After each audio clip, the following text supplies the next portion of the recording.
Sense and Sensibility. Chapter 36. Within a few days after this meeting, the newspapers announced to the world that the lady of Thomas Palmer, Esquire, was safely delivered of a son and heir, a very interesting and satisfactory paragraph, at least to all those intimate connections who knew it before. This event, highly important to Mrs. Jennings's happiness, produced a temporary alteration in the disposal of her time, and influenced, in a like degree, the engagements of her young friends, for as she wished to be as much as possible with Charlotte, she went thither every morning as soon as she was dressed, and did not return till late in the evening, and the Miss Dashwoods, at the particular request of the Middletons, spent the whole of every day in Conduit Street. For their own comfort they would much rather have remained, at least all the morning, in Mrs. Jennings's house, but it was not a thing to be urged against the wishes of everybody. Their hours were therefore made over to Lady Middleton and the two Miss Steeles, by whom their company, in fact, was as little valued as it was professedly sought. They had too much sense to be desirable companions to the former, and by the latter they were considered with a jealous eye, as intruding on their ground, and sharing the kindness which they wanted to monopolize. Though nothing could be more polite than Lady Middleton's behavior to Eleanor and Marianne, she did not really like them at all. Because they neither flattered herself nor her children, she could not believe them good-natured, and because they were fond of reading, she fancied them satirical, perhaps without exactly knowing what it was to be satirical, but that did not signify. It was censure in common use, and easily given. Their presence was a restraint both on her and on Lucy. It checked the idleness of one, and the business of the other. Lady Middleton was ashamed of doing nothing before them, and the flattery which Lucy was proud to think of and administer at other times, she feared they would despise her for offering. Miss Steele was the least discomposed of the three, by their presence, and it was in their power to reconcile her to it entirely. Would either of them only have given her a full and minute account of the whole affair between Marianne and Mr. Willoughby, she would have thought herself amply rewarded for the sacrifice of the best place by the fire after dinner, which their arrival occasioned. But this conciliation was not granted, for though she often threw out expressions of pity for her sister to Eleanor, and more than once dropped a reflection on the inconstancy of Beau before Marianne, no effect was produced, but a look of indifference from the former, or of disgust in the latter. An effort even yet lighter might have made her their friend. Would they only have laughed at her about the doctor? But so little were they, any more than the others, inclined to oblige her, that if Sir John dined from home, she might spend a whole day without hearing any other raillery on the subject than what she was kind enough to bestow on herself. All these jealousies and discontents, however, were so totally unsuspected by Mrs. Jennings, that she thought it a delightful thing for the girls to be together, and generally congratulated her young friends every night on having escaped the company of a stupid old woman so long. She joined them sometimes at Sir John's, sometimes at her own house, but wherever it was, she always came in excellent spirits, full of delight and importance, attributing Charlotte's well-doing to her own care, and ready to give so exact, so minute a detail of her situation, as only Miss Steele had curiosity enough to desire. One thing did disturb her, and of that she made her daily complaint. Mr. Palmer maintained the common, but unfatherly opinion among his sex, of all infants being alike, and though she could plainly perceive, at different times, the most striking resemblance between this baby and every one of his relations on both sides, there was no convincing his father of it, no persuading him to believe that it was not exactly like every other baby of the same age, nor could he even be brought to acknowledge the simple proposition of its being the finest child in the world. I come now to the relation of a misfortune, which about this time befell Mrs. John Dashwood. It so happened that while her two sisters with Mrs. Jennings were first calling on her in Harley Street, another of her acquaintance had dropped in a circumstance in itself not apparently likely to produce evil to her. But while the imaginations of other people will carry them away to form wrong judgments of our conduct, and to decide on it by slight appearances, one's happiness must in some measure be always at the mercy of chance. In the present instance, This last-arrived lady allowed her fancy to so far outrun truth and probability, that on merely hearing the name of the Miss Dashwoods, and understanding them to be Mr. Dashwood's sisters, she immediately concluded them to be staying in Harley Street, and this misconstruction produced within a day or two afterwards cards of invitation for them as well as for their brother and sister to a small musical party at her house, the consequence of which was that Mrs. John Dashwood was obliged to submit not only to the exceedingly great inconvenience of sending her carriage for the Miss Dashwoods, but, what was still worse, must be subject to all the unpleasantness of appearing to treat them with attention. And who could tell that they might not expect to go out with her a second time? The power of disappointing them, it was true, must always be hers. But that was not enough, for when people are determined on a mode of conduct which they know to be wrong, they feel injured by the expectation of anything better from them. Marianne had now been brought by degrees so much into the habit of going out every day, that it was become a matter of indifference to her whether she went or not, and she prepared quietly and mechanically for every evening's engagement, though without expecting the smallest amusement from any, and very often without knowing, till the last moment, where it was to take her.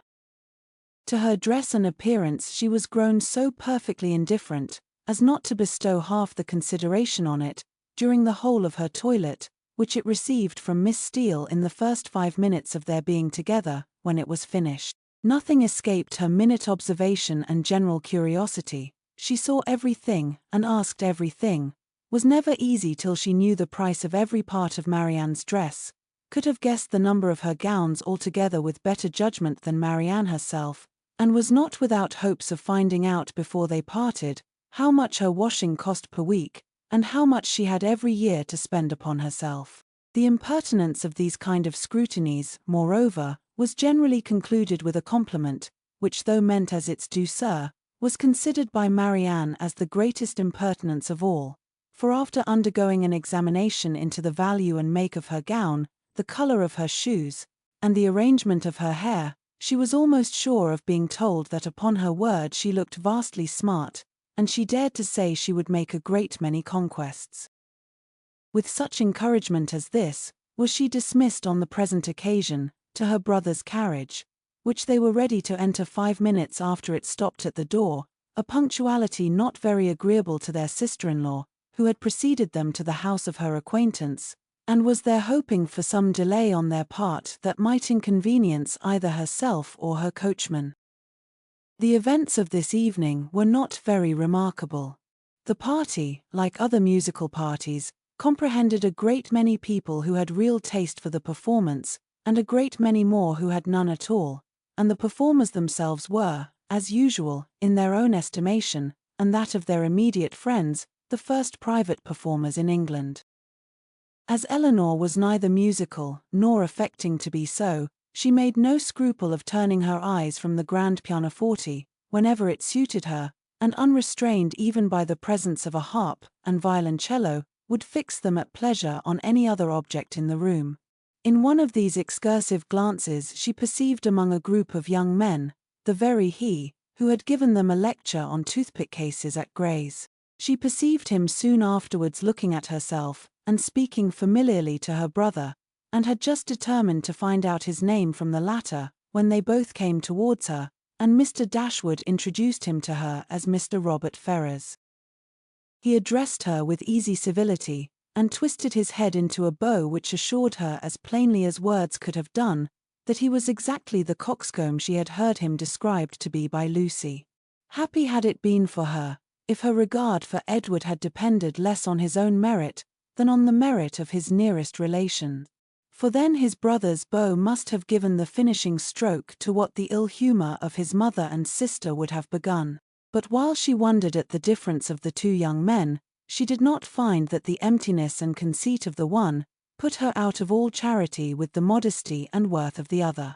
Why they were different, Robert explained to her himself in the course of a quarter of an hour's conversation, for, talking of his brother, and lamenting the extreme gaucherie which he really believed kept him from mixing in proper society, he candidly and generously attributed it much less to any natural deficiency than to the misfortune of a private education, while he himself, though probably without any material superiority by nature, merely from the advantage of a public school, was as well fitted to mix in the world as any other man.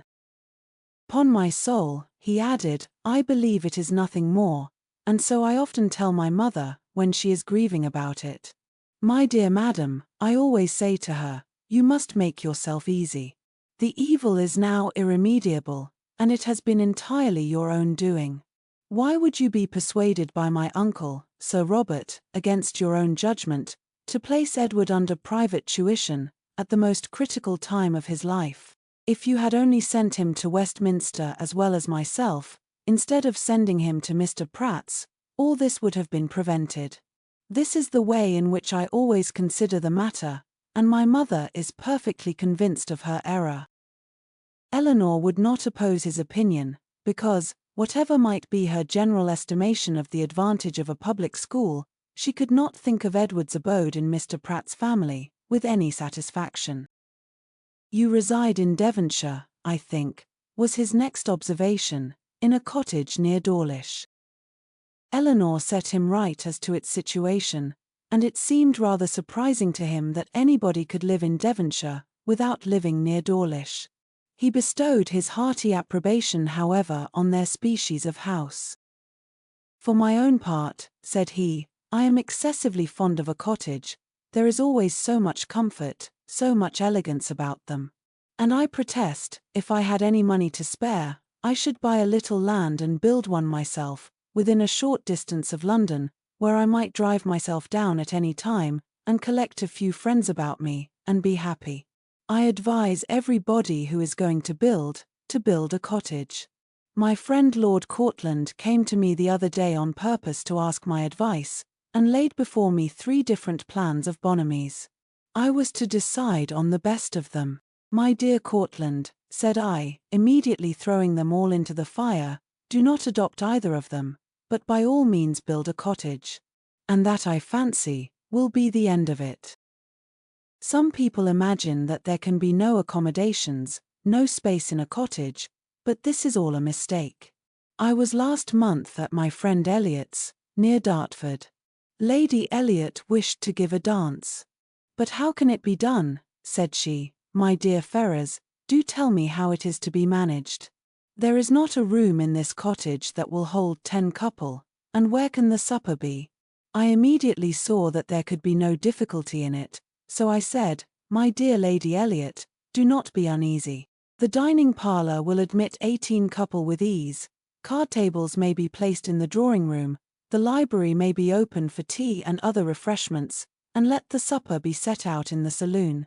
Lady Elliot was delighted with the thought. We measured the dining room, and found it would hold exactly 18 couple, and the affair was arranged precisely after my plan.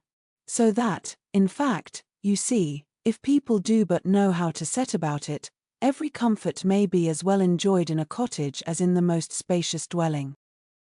Eleanor agreed to it all, for she did not think he deserved the compliment of rational opposition.